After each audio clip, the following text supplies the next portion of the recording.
Hi, I'm Gary Smith speaking for the TeenSafe Fix the Bloody Highway campaign.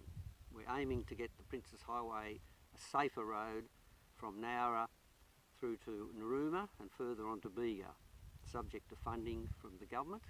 The state government has just announced $1.5 billion in funding for the highway, which we're grateful for. All work on the highway is what we need. However, there is nothing for the highway south of Nowra other than for the Batemans Bay Bridge.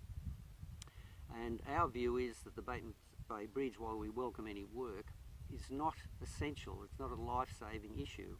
We have people dying on the Princes Highway south of Nowra, and if there is money available for a bridge, we'd like to see it put into save lives on the Princes Highway.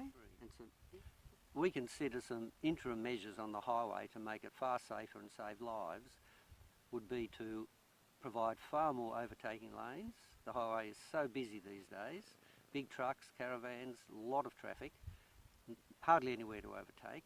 And the other measure is a centre barrier, where possible through the highway, to prevent head-on collisions. It's a very unforgiving highway for some minor driver error, crossing over to the other side of the road, killing people.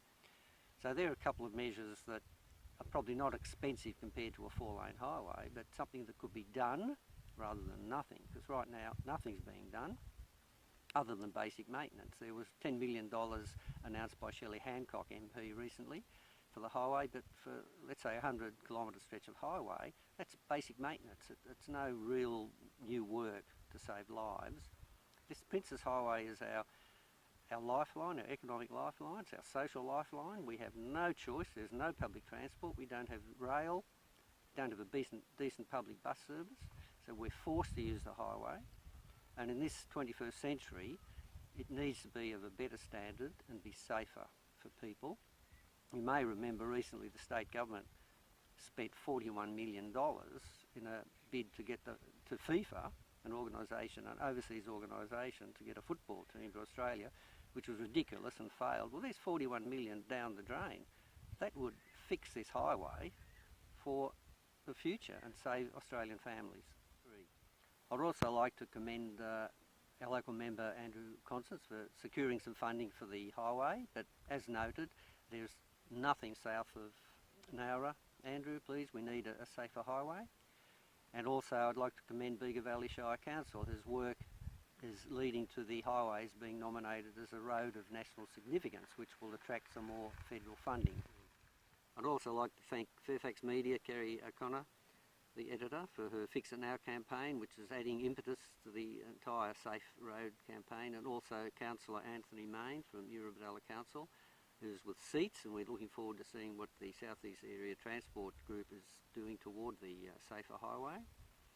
And we can only look forward to community members. If you are a driver and your family's on the road, we need support from the community to stand up, contact your local member, contact councillors, and demand that you get some money spent to make this highway safer. It's our lifeline.